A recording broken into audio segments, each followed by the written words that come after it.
Welcome back to our service. This week, we're going to learn about the amazing life of Duane Allman, the talented guitarist in the Allman Brothers Band. There is no denying Duane Allman's musical brilliance. He helped make the Southern rock sound what it is today.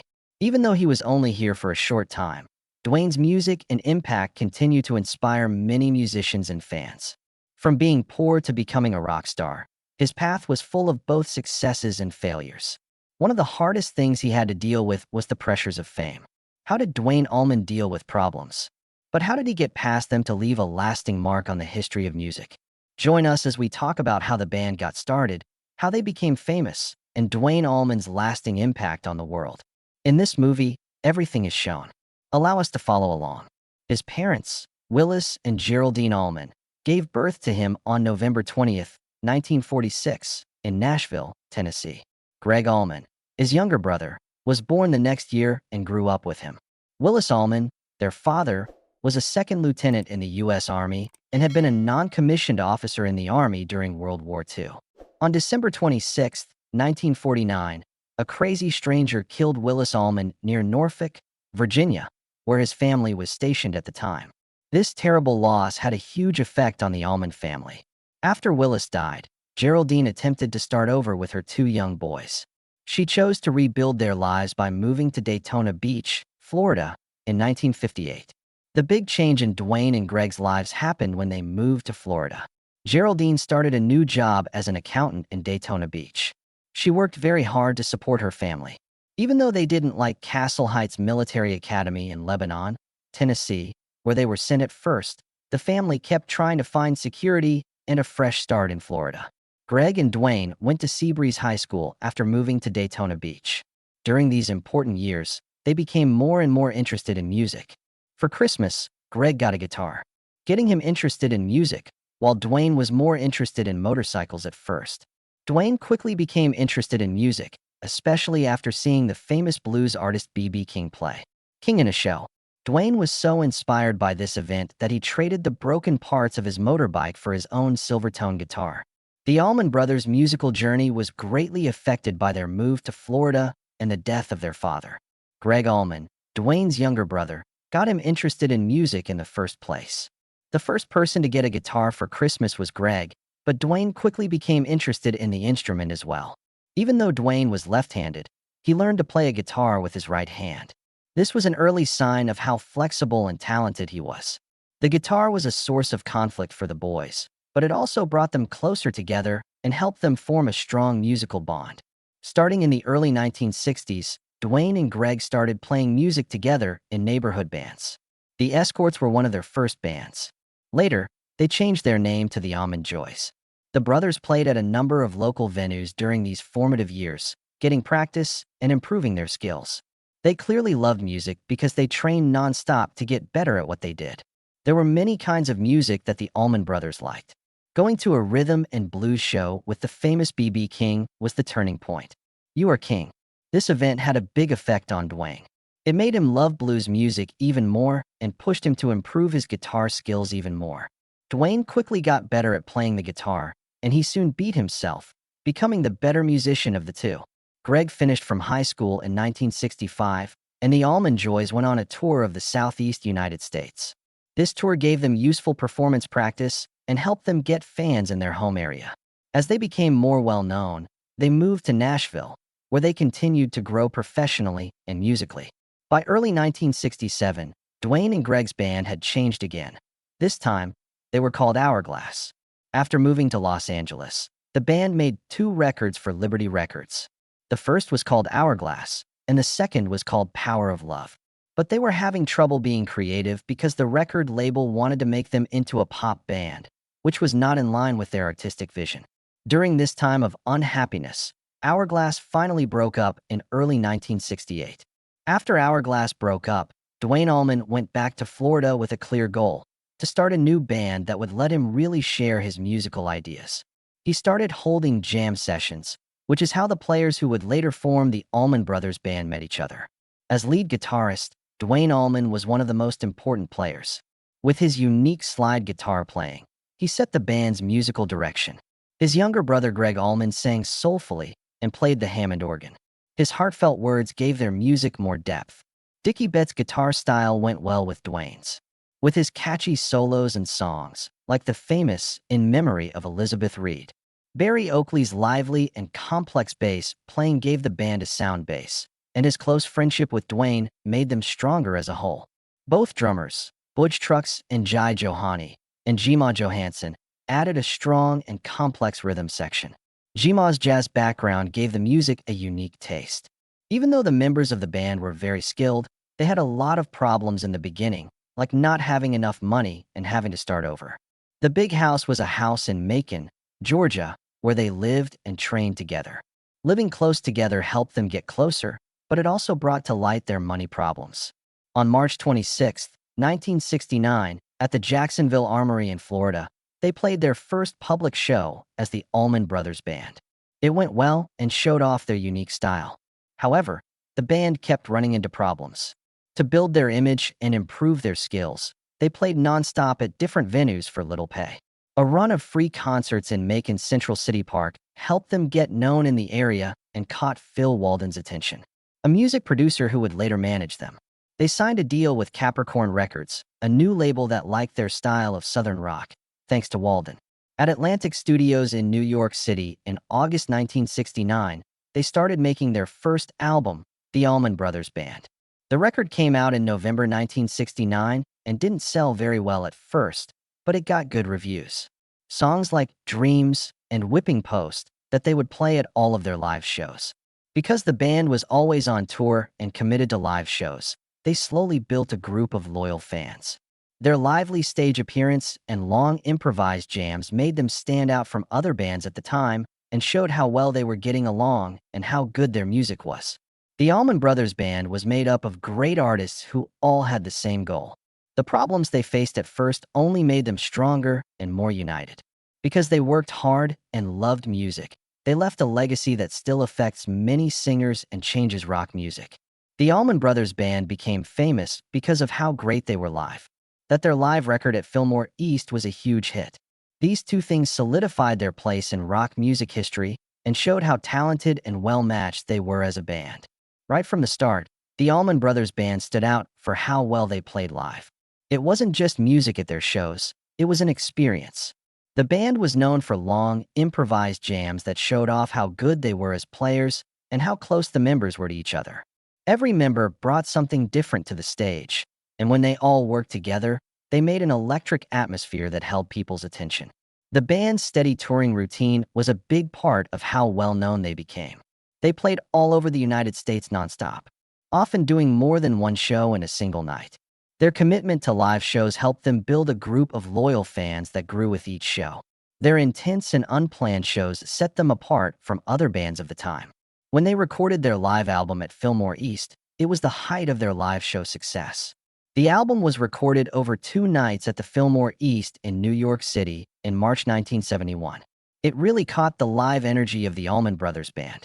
At that time, the Fillmore East, which was run by the famous event promoter Bill Graham, was one of the best places to see music, and for any band, playing there was a big deal.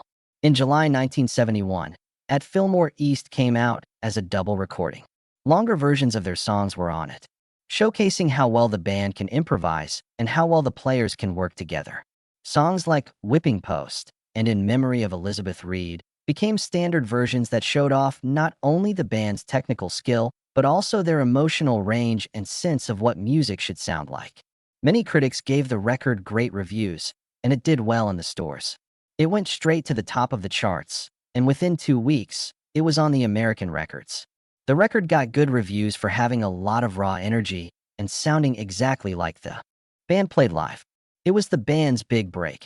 It made them famous across the country and cemented their place as one of the best rock music live acts. There is more to At Fillmore East than just how well it did at the box office. It changed how live records should be made, affecting many bands and singers. The album was later named one of Rolling Stone's 500 best records of all time, and the Library of Congress said it was important for its cultural, historical, or artistic value. When At Fillmore East did well, it was also a turning point in the band's career. On the record, it showed that they could catch the raw power of their live shows, that a lot of bands found hard to do. The band's early success set them up well for future albums and shows, and it made them a strong force in the rock music scene. After becoming famous, Duane Allman's path was made even better by important collaborations and the deep impact that blues legends had on his music. When Duane Allman and Eric Clapton met in 1970, they worked together on the album Layla and Other Assorted Love Songs, which is one of the most famous rock duets ever. Clapton was putting together a new band called Derek and the Dominoes. He was already a famous musician. Clapton asked Duane to work on the album after being impressed by his work on Wilson Pickett's cover of Hey Jude. Clapton and Duane quickly became friends and respected each other. They also shared a deep musical bond. Duane's slide guitar playing gave the record a unique, soulful sound. The title track, Layla, became a classic and has a memorable part with two guitars playing together, with Duane and Clapton's styles mixing together without any problems. It wasn't just Layla that Duane helped. He played on most of the album's songs and left his mark with emotional and technically sound playing. Duane's ability to combine his blues and rock styles into a powerful and emotional sound was shown off in this collaboration. Layla and Other Love Songs that did well made Duane even more famous as a top guitarist in the business. Later, Clapton himself said that Duane was like the singing brother he never had. This shows how important it was for them to work together. Duane Allman's guitar style was highly influenced by blues music, and B.B. King was one of the most important artists who shaped his style. You Are King. When Duane was a teenager, he heard King's music for the first time and was deeply affected by it. Getting to a B.B. A show by King with his brother Greg was a turning point in Duane's musical growth. He became very passionate about blues music after seeing the concert, and that would shape his future. The B.B. The expressive way King played the guitar, with his vibrato and fluid bends, affected how Duane played the guitar. These methods were picked up by Duane and used in his own playing. This gave him a style that was deeply rooted in the blues, but also very much his own. His performances were defined by his unique ability to show emotion through his guitar, which was a big part of King's impact. Beyond B.B. blues greats like Elmore James and Robert Johnson inspired Duane. Elmore James' slide guitar playing really spoke to Duane, who took it up and made it his own, making it an important part of his sound. The honest and emotional stories that Robert Johnson told through music also influenced Duane's writing and improvising. Working with the Allman Brothers Band showed how much Duane loved the blues. Songs like Trouble No More and Statesboro Blues paid tribute to the blues tradition while showing off Duane's unique style. His ability to mix the traditional blues sounds with the improvisational jazz sounds and the energy of rock sounds made a new sound that many artists would use in the future. Together with Eric Clapton on Layla and Other Love Songs, Duane Allman was deeply influenced by blues greats like B.B. King. King had a big impact on his singing career. Not only did these events show how talented Duane was, but they also cemented his place as one of the most important musicians in rock and blues history. The Allman Brothers Band was famous for their great music and live shows, but they also had a terrible disaster. The band and their fans will always remember Duane Allman and Barry Oakley's sudden deaths in motorcycle crashes. These events not only took the lives of two great musicians, but they also had a big effect on the rest of the band. Around Macon, Georgia, on October 29, 1971, Duane Allman was riding his Harley-Davidson. It was Oakley's wife's birthday, so he was going to Barry Oakley's house to party. A flatbed truck holding a crane suddenly stopped in Duane's path as he got close to an intersection. Duane tried to sidestep the truck, but lost his balance. Duane was thrown to the ground when the bike came undone. It fell on top of him and went down another 90 feet. His internal parts by crushing him. Duane was taken to the hospital and had 3 hours of emergency surgery. Doctors tried to save him, but he died from his injuries. The crash did a lot of damage to his internal organs, including causing his chest to fall and cutting off his coronary arteries and liver. The young musician Duane Allman is only 24 years old. His passing made the Allman Brothers Band and the music world a much worse place. Innovative guitar playing and strong guidance by Duane were key to the band's sound and success. The death of their boss and friend made the band members sad. Greg Allman, Duane's younger brother, was especially hard hit. Greg found comfort in music during his sad time. He wrote songs about his feelings and the close relationship he had with Duane. To respect Duane's memory, the band chose to move on and keep making music, which was something he helped build. Their next record, Eat a Peach, was a gift to Duane. There were both studio recordings and live tracks from their famous Fillmore East shows on the 1972 album. Some of Duane's last studio tracks are on it, like the beautiful acoustic song Little Martha, which he wrote himself. A little more than a year later, the Allman Brothers Band was hit by another tragedy. Bassist Berry Oakley was in a motorcycle crash on November 11, 1972. That was a lot like Duane's. Berry was also riding his motorbike in Macon, Georgia, not far from where Duane died in his accident. At an intersection only 3 blocks away from where Duane crashed, Oakley hit a city bus. When Berry was thrown off the motorbike, he hit his head hard and broke his skull. Even though Berry had serious injuries, he initially rejected medical care, saying he was fine. After being sent home, his health got worse, and he had to be admitted to the hospital. About 24 hours after the accident, Berry Oakley died because his brain swelled up from being hurt. Exactly 24 years old, the same age as Duane when he passed away. The band feels even more loss and grief because of how much the two accidents are alike. The Allman Brothers Band was hit hard again when Berry Oakley died. Oakley and Duane were close, both emotionally and musically. When Berry died so soon after Duane, it shocked the band. The members who were still together had to deal with the problem of going forward without a key member. To honor their friendship and work together on music, Berry Oakley was buried next to Duane Allman at Rose Hill Cemetery in Macon. The deaths of Berry Oakley and Duane Allman had a big effect on the Allman Brothers Band. These tragedies helped shape the band's character and gave their music more emotional depth. Ain't Wastin', Time No More, and Melissa are 2 songs by the band that are full of sadness and feelings of loss. They show how strong and hurt they are. Even with these terrible losses, the Allman Brothers Band kept going. To honor Duane and Berry's memories, they keep making songs and going on tour. The band gets new players who bring new ideas and energy. However, Duane and Berry's impact was always felt in their music. It shows how strong and dedicated the band is that they were able to get through such a terrible tragedy and keep making powerful, moving music.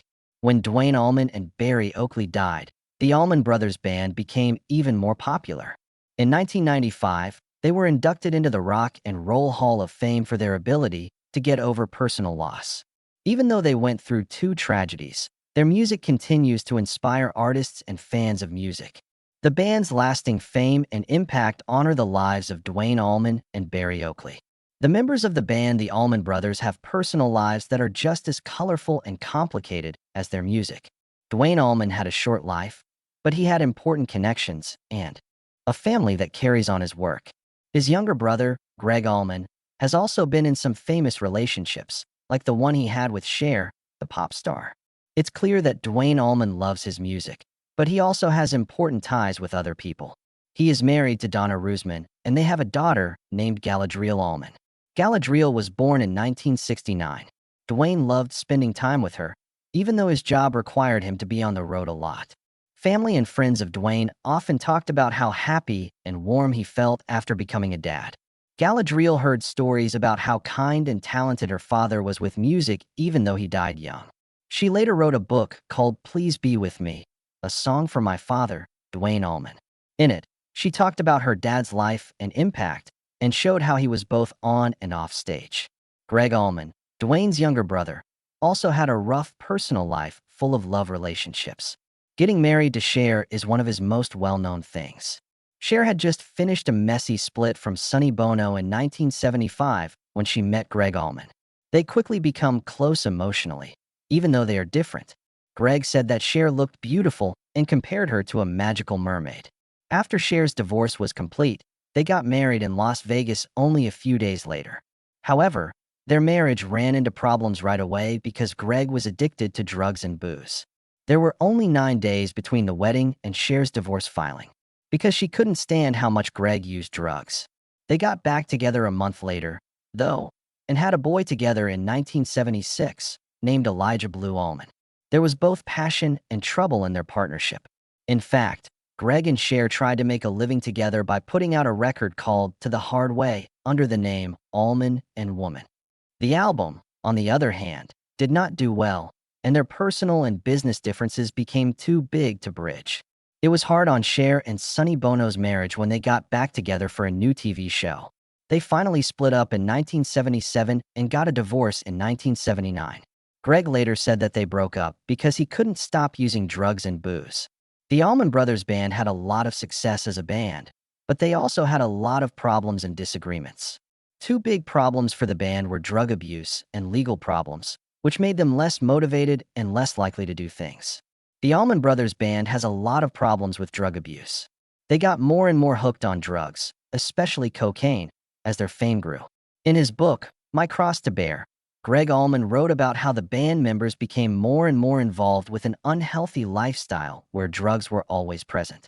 This way of life has put a lot of stress on their finances, even though they make a lot of money from traveling and selling albums. As an example, the band only made $100,000 during a 41-date tour where they were supposed to make $80,000 per show. They spent the extra money on drugs and the stars' fancy lifestyle. The band's health, relationships, and ability to work together as a whole were all damaged by the widespread drug use. One very public event involving the band's private jet showed how much they were using drugs. On the first trip, the crew used cocaine to write "Welcome Allman Brothers" on the bar. This story shows how bad their life was while they were high on drugs. It is common for drug traffickers to give them big amounts of drugs because they are famous. For the first time, it was free, but as time went on, the drug cost a lot in both money and time. In the end, the drug problem caused major legal issues that put the band's survival at risk.